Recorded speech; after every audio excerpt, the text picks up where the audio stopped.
Olá, sejam bem-vindos! No programa de hoje, vamos embarcar no mundo da imaginação e descobrir como a leveza e o bom humor podem fazer parte do processo educativo. Preparados para sorrir? Então fique com a gente porque o Educa Floripa está no ar!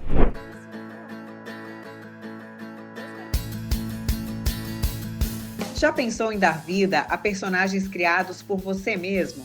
Nessa oficina de ilustração, estudantes de 8 a 16 anos soltam a criatividade e aprendem a contar histórias também com imagens. A proposta une leitura, escrita e desenho e fez parte da programação da Semana Municipal do Livro Infantil. Projeto que traz oficinas a escolas, especialmente escolas municipais, eu acho muito importante e essencial, porque ele consegue conectar as crianças à verdadeira função da Semana do Livro, que é elas estarem interagindo com a literatura, conhecendo histórias, vendo o papel delas nessas próprias histórias e percebendo que elas têm como ter um papel autoral, como elas podem ser as protagonistas das próprias histórias delas. Então a oficina, ela tira o livro de uma coisa distante e traz para o dia a dia da sala de aula. Tudo começa pelo esboço. O estímulo à imaginação é o fio condutor. A partir dele, os participantes criam suas próprias histórias e aprendem na prática a organizar ideias em cenas e planos visuais. Eu aprendi que o ângulo pode mudar. Então, tem os ângulos do plano inteiro, que aparece a pessoa inteira. Tem o plano médio, que a pessoa aparece assim, mas a cintura para cima.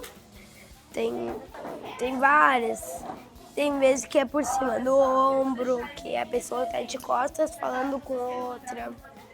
Então, eu aprendi que dependendo do ângulo da câmera, pode mudar o jeito. Então, se eu quero deixar uma pessoa sozinha, eu não posso deixar a câmera perto só com ela. Então, eu tenho que deixar ela ali pequenininha em um lugar, com todo o outro lugar vazio. A fala do Theo reforça os ensinamentos sobre planos de enquadramento, como mostrar cenas de longe, aproximar um rosto ou até sugerir emoções com um simples gesto desenhado. Eu desenhei 9 desenhos de uma personagem que estava indo para casa e ela mostrou vários ângulos diferentes. Um assim de lado, outro assim, outro ela na frente, a casa atrás e a árvore um pouquinho mais para trás. Ela feliz, ela sozinha, ela que acabou de comprar um balão de coração. Aí o balão foi voando, aí ela gastou R$5, ela perdeu R$5. Aí ela chorou por causa do balão. Além da técnica, a proposta trabalha a interpretação de texto e o poder da narrativa visual. Às vezes eu faço uns bichinhos, que é tipo uns patinhos com roupinha, eu desenho bonecas, muito legal. Cada exercício revela uma nova forma de se comunicar com o mundo e de se reconhecer como autor. Eu desenhei ali também um detalhe, que é uma parte bem focada. Então, se você quer desenhar uma pessoa chorando, você vai ali só no olho, uma pessoa comendo, você pode fazer a boca dela aberta com a comida dentro, por cima do ombro, que quando uma pessoa está de costas virada, olhando para alguma coisa, ou conversando.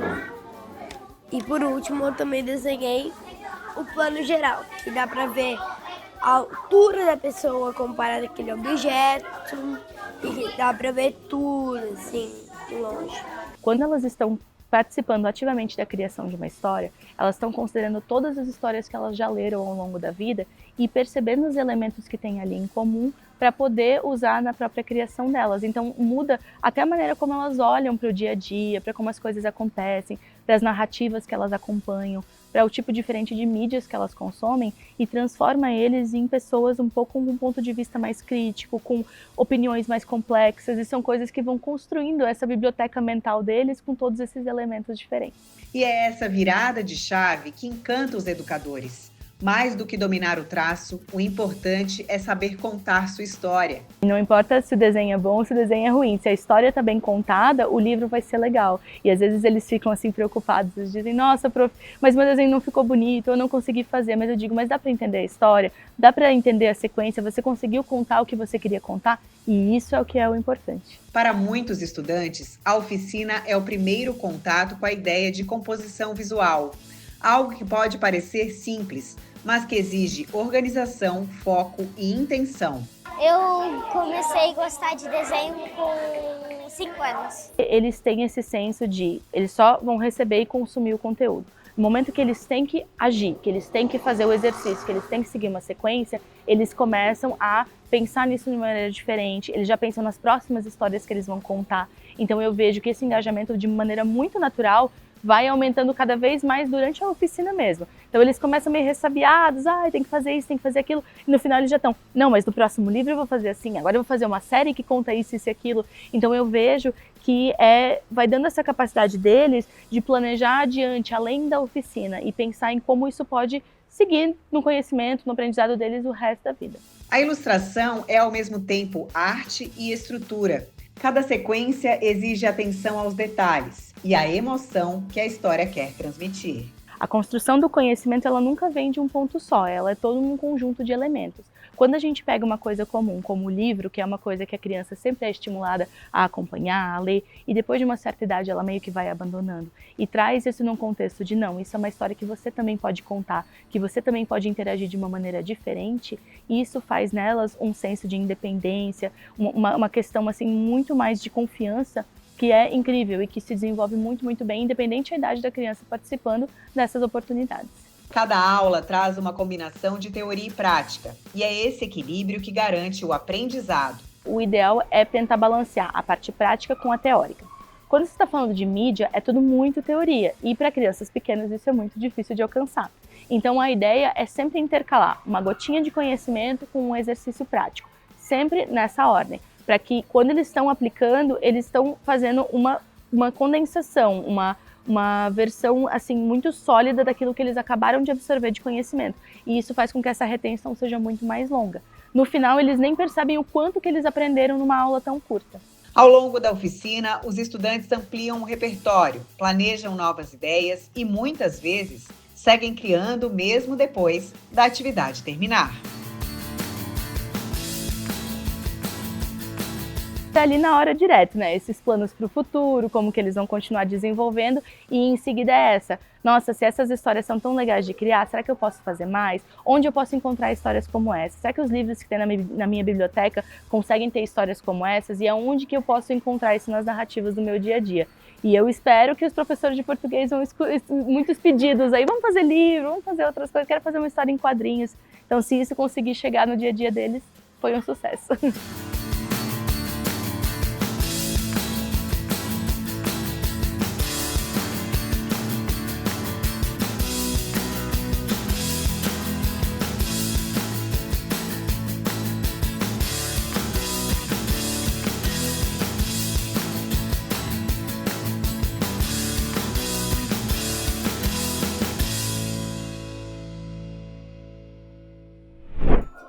Criar histórias nos traz a possibilidade de olhar o mundo com mais sensibilidade. E é sensibilidade também que transforma o ambiente hospitalar com a chegada de certos visitantes. É claro que rir não resolve tudo, mas ajuda bastante. Vamos conferir.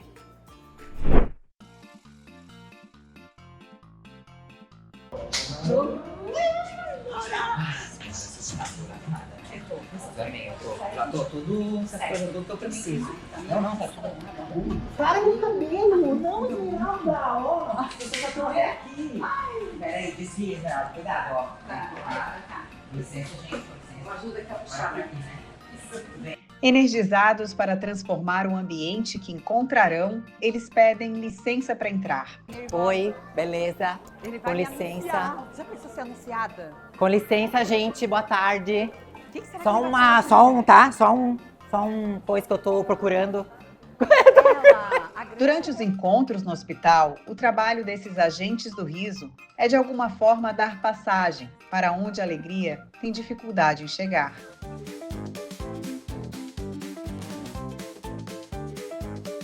Tem sempre quem a receba de braços abertos.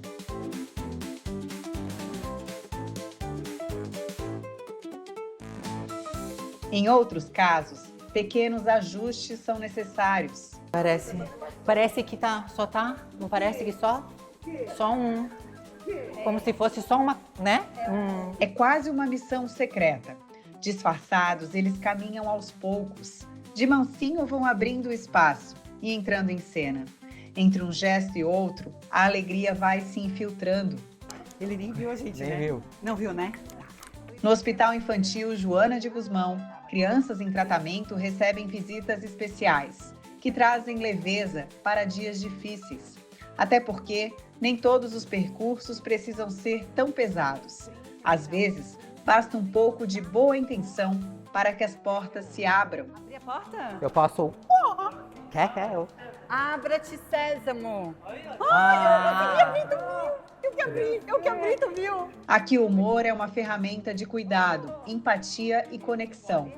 Nessa troca de boas energias, todos são bem-vindos. Crianças, pais ou acompanhantes, e até os funcionários do hospital. Gente que ri, que brinca, que se emociona. Tudo, nós estamos, tá tudo. Ficou bom, hein? Amigo, a gente não é amigo? Vocês são amigos? Aham. Ah, é? Então qual que é o nome?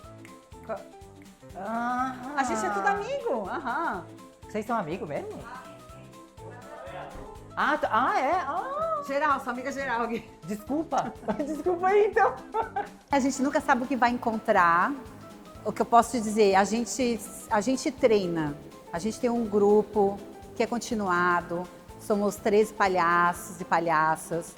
Temos treinamento regular desde o primeiro ano do projeto, há 14 anos atrás. A gente faz esse treinamento, então a gente se prepara para estar aqui. Mas o que a gente vai viver aqui é o que a gente vai viver aqui. Então a gente vem munido, né, cheio de coisas no bolso, mas o que a gente vai viver é o que a gente vai receber, é o que a gente vai olhar. A gente gosta de pensar isso, né, a unidade toda está tratando da dor, da doença. E a gente entra aqui para tratar do que está bem, para tratar do que está bom. E aí, nessa perspectiva, então, a gente chega e vê, o que eu vou levantar aqui agora? Imagine estar no hospital e ser surpreendido por palhaços e também por princesas e heróis. Quando a magia entra em cena, o tempo parece desacelerar. Tudo vira encanto. Gente! Slow mo. Você está...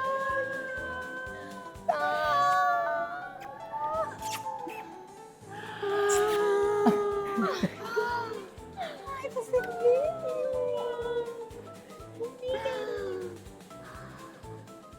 Homem-Aranha. Caraca, Homem-Aranha! Tem um Homem-Aranha aqui! Foi na Semana Municipal do Livro Infantil que esses palhaços chegaram com boas histórias. E eles vieram acompanhados de um projeto especial, o Contos para Maria, que une leitura, palhaçaria e afeto, em histórias contadas de um jeito muito próprio. Todo mundo veio hoje só pra me ver. Foi! Eu quase contei, não deu tempo. É porque nesses 40 minutos eu fiz muita coisa. Né? Vocês são demais! Sério que vocês vieram de longe só pra me ver. Ai, eu tô honrada. Eu tô assim, ó. Na verdade, a gente não veio ver você mesmo, né? Você mesmo não foi. Ah, não? Você assim não foi. Eu me arrumei, ó. Não me arrumei, ó. Ó, vê se eu não me arrumei, ó. Ó. Eu não falei que ela era toda... Ai, Eu falei, né? Eu falei essa parte. Ó, Esmeralda, nós estamos na Semana Municipal do Livro Infantil. Ai, que lindo! Uhum. Eu adoro livro. Tu gosta de livro?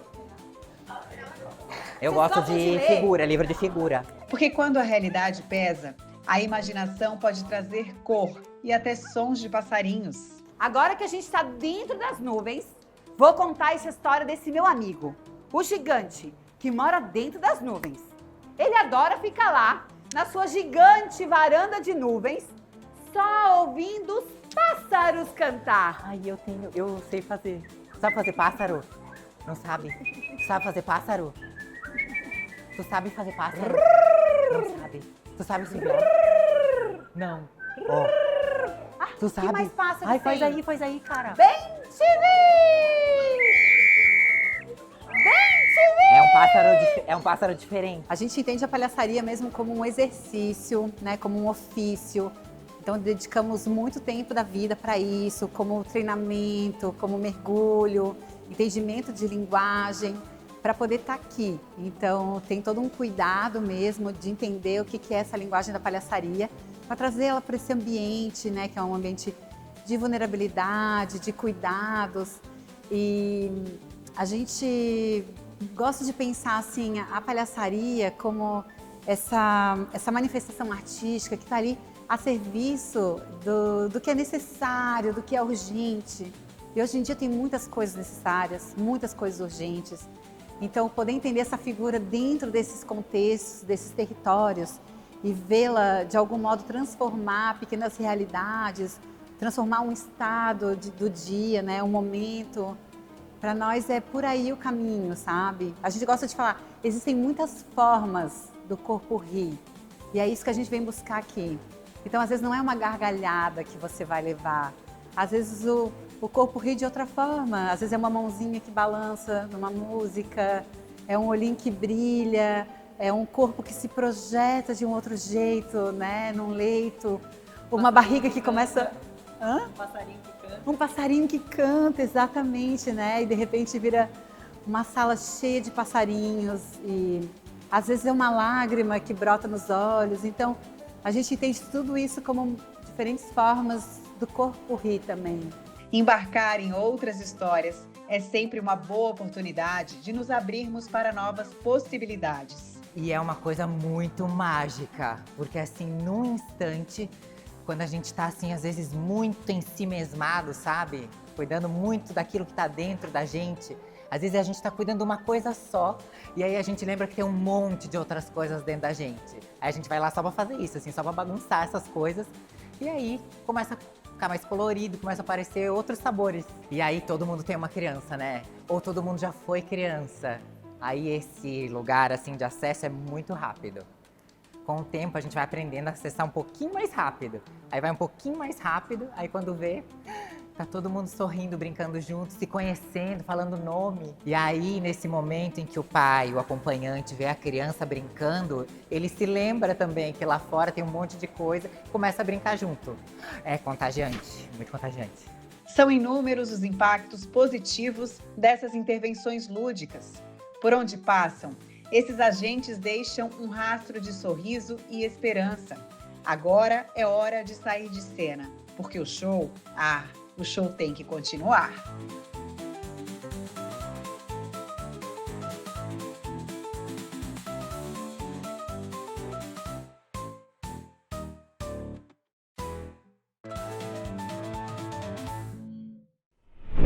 Olá! No Dicas de hoje, nós estamos com uma escritora muito criativa, Um Menino que se Escondia. Este livro foi um presente nas nossas mãos e, através dele, nós conhecemos Marina Hadlisch, que é uma escritora muito criativa, com quem hoje nós vamos conversar um pouco sobre todos os seus projetos. Marina, seja muito bem-vinda no Dicas de Leitura. Muito obrigada pela parceria com a Rede Municipal de Educação. Eu que agradeço o convite, é sempre um prazer falar de literatura, levar literatura também para a nossa cidade. E hoje nós gostaríamos de conversar um pouco mais sobre quem é realmente Marina, essa pessoa que vem lá da área do direito e que se torna uma escritora com tanta relevância na nossa cidade. E eu vim hoje aqui para falar não só dos meus livros, mas todos esses projetos literários, que através deles eu também chego a mais pessoas em Florianópolis para falar dos livros e das histórias. Marina, então, vamos conversar lá sobre o princípio. Como que a escrita, a literatura entrou na tua vida e assim tu fez essa mudança de trabalho, né, de funções para se dedicar a projetos tão diferenciados? Bom, a leitura, eu comecei a ler de verdade, eu digo assim, contumaz, quando eu, na verdade, machuquei o joelho e tive que ficar em casa. Então, eu peguei muitos livros emprestados, comecei a leitura e a partir daí não larguei mais. E aí aconteceu uma coisa, que quando eu noivei, eu queria contar para as pessoas de uma forma diferente a minha história do noivado. Então eu criei um conto e esse conto inclusive foi colocado no meu primeiro livro, 100 Mulheres, um livro de contos, onde eu comecei a reunir várias histórias que eu escrevi a partir daí. Isso foi em 2013. E todos os dias eu pedia para o meu marido, me diz uma palavra de inspiração para eu escrever. E ele me mandava por e-mail e eu devolvia. E no final do dia sempre tinha uma história nova e essas histórias viraram 100 Mulheres. Depois de 100 Mulheres, eu entrei no universo infantil. O Menino que se Escondia foi o meu segundo livro.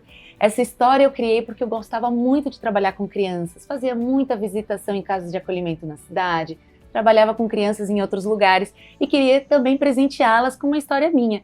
Então esse livro foi muito bacana porque eu criei adesivos para atrair as crianças, criei um jogo da memória com os personagens e objetos e era uma forma de atrair as crianças também para o livro.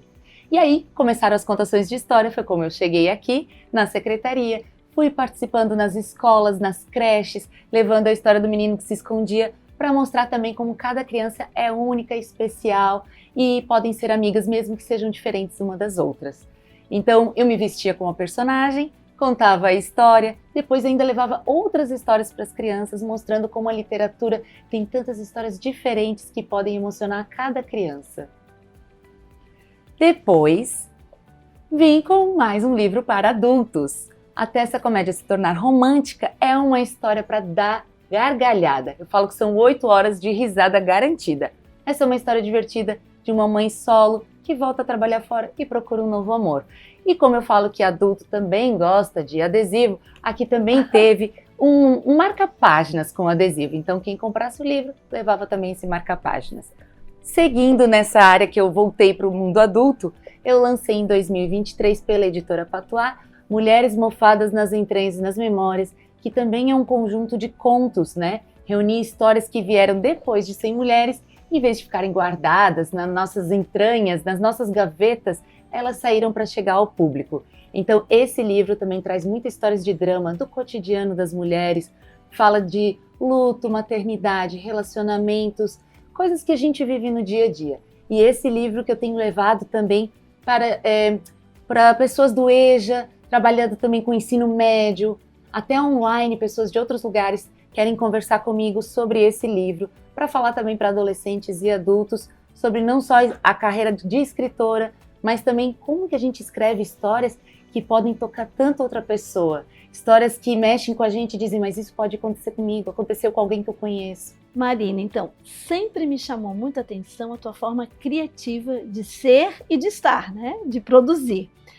Pensando assim, tu tens 4 títulos e tu foi escrevendo de diferentes formas, né? Tem essa escrita mais cômica, né? Tem para adultos, tem a escrita dos contos, tem a escrita infantil, tem a forma diferenciada de trazer na hora da apresentação a tua escrita, né? Como a personagem, que nós trouxemos aqui para o Clube da Leitura, mas esse teu movimento do fortalecimento da leitura e da literatura lá no sul da ilha também é bem criativo. Como é que tem acontecido? Então, como que a gente pode levar a literatura também para os bairros? A minha ideia no começo era assim, no meio da pandemia, como que uma pessoa que está sozinha em casa pode se sentir um pouco melhor? Então eu comecei com uma casinha de livros em formato de casinha de passarinho, coloquei na calçada na frente da minha casa, lá no Ribeirão da Ilha. E essa foi a maneira também de eu levar para as pessoas um pouco de alegria, um pouco de emoção, de diversão, às vezes um pouco de drama, mas para que elas também se sentissem aconchegadas em casa, abraçadas de alguma maneira pelo livro. Para elas não precisarem vir até o centro, o livro foi até o sul da ilha. E ali não tem burocracia, as pessoas podem pegar o livro emprestado, trazem outros e a gente recebe doações. Então a gente sempre trabalha com doações. Eu cuido da casinha para não faltar livro, para ela também estar sempre bem cuidada e não entrar água. E aconteceu até de ela já quebrar e agora a gente tem que remontar essa casinha, porque tem criança que passa por mim na rua e pergunta, tia, quando que vai ter livro de novo para pegar emprestado? Então é muito bonito isso, ver o interesse das pessoas, gente que vem em família, transforma o passeio em família para buscar livro na casinha, nessa biblioteca comunitária. E tem outra forma também de levar a literatura para o bairro para todas as idades, que foi um clube de leitura. Em setembro de 2023, nós começamos uma parceria com o Laboratório Cultural, que é uma casa de cultura que tem lá no Ribeirão da Ilha, na freguesia, onde a gente recebe as pessoas para falar de livros. Nós escolhemos um livro, todo mundo lê, e daí a gente faz um encontro por mês e lê e debate aquele livro. E, se for um autor catarinense, o autor da região, o autor também é convidado a participar, o que deixa o encontro muito mais atrativo, né? O autor vem, fala das curiosidades, fala da carreira dele. Então, quase todo mês a gente tem um convidado. Agora, nesse ano, janeiro, abril, maio e junho, vamos ter autores aqui de Florianópolis, até finalista de Prêmio Jabuti de 2024 vai estar participando. Então é uma forma de reunir o bairro, mas tem gente que vem de São José, que vem da Lagoa, e o Ribeirão então se tornou essa comunidade que atrai pessoas que gostam de literatura. Tem gente de até mais de 90 anos que participa. Criamos um clube infantil, porque as pessoas traziam os filhos e as crianças ficavam ali também ansiosas por ter algo para elas. Então nós criamos um clube infantil, onde tem mediação de leitura, contação de histórias, as crianças compartilham, socializam as suas leituras para indicar para os amigos e depois tem uma atividade ligada também ao livro ou à história que elas ouviram.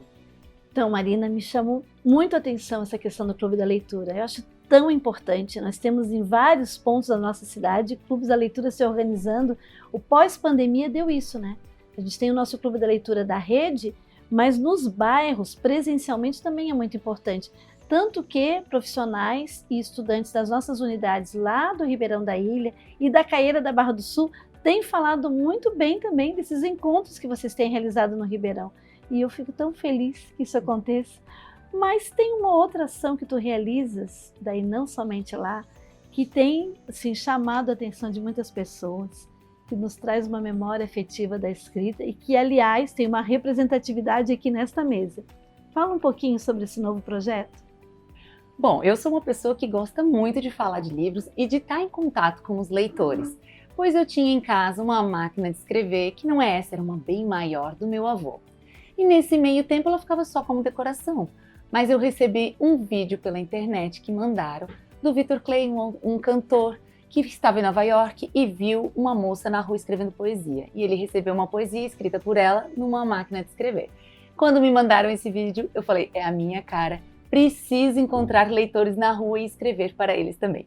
Então eu peguei a máquina do meu avô de 11 quilos, fui para a Praça 15, comprei uma mesinha portátil, um banquinho e também um chapéu para fugir do sol, para me proteger. Então é assim que as pessoas me encontram na Praça 15, né, protegida, para escrever para elas a partir de uma palavra de inspiração. Então a pessoa chega na minha mesinha, fala uma palavra, muitas falam de gratidão, amor, mar, sol, eu já escrevi de tudo. Então a pessoa fala o nome dela porque ela vai levar um cartão personalizado e com a palavra que ela escolheu. Dependendo da palavra eu escrevo mais um conto ou uma poesia, dependendo da inspiração do momento, porque eu tenho ali uns 5 minutos para escrever. E como eu fico ali na praça, é um lugar onde passa muito turista, mas passa muita gente da cidade, eu converso muito, eu falo que a praça é um lugar de escuta. Antes de escrever, eu estou ali para escutar. Inclusive, essa máquina azul, eu ganhei de uma pessoa que parou, conversou e disse que tinha uma máquina em casa que não usava mais, ia se desfazer. Eu falei, não, me dá de presente. E o seu Luiz me entregou a máquina, ela foi para o concerto, voltou, e eu uso, e toda semana o seu Luiz passa para me dar um oi e ver se eu estou usando a máquina dele de presente. E eu tenho mais uma que também é bom que vai revezando, porque essas máquinas, a outra é de 1960 e elas estragam. Então quando uma estraga, eu não quero deixar de estar na praça para falar para as pessoas e mostrar literatura. Então eu pego a outra, vou para a praça, escrevo. E essa é a minha maneira também de aproximar as pessoas da literatura, de mostrar que existe literatura também de um jeito diferente, porque ao final eu gosto de ler o texto para as pessoas. Isso traz outra emoção e tem gente que sai da praça chorando e eu vejo que eu atingi meu objetivo. Que o meu objetivo é levar amor e alegria para as pessoas e emoção. Então quando alguém sai assim emocionado, eu falo, olha, consegui o meu objetivo como escritora. Marina, eu agradeço imensamente esse encontro, esse momento, né? Essa tua generosidade em compartilhar tantas experiências e, aliás, nos dar tantas dicas, não somente de leitura, mas de também práticas, ações diferenciadas. Que tu tenhas muito sucesso e que possamos realizar muitos projetos juntos. Educar é também ensinar a sorrir, a enxergar possibilidades de enfrentar momentos difíceis. No programa de hoje, vimos como a criatividade pode transformar histórias nas páginas e na vida. Espero você no próximo Educa Floripa. Até lá!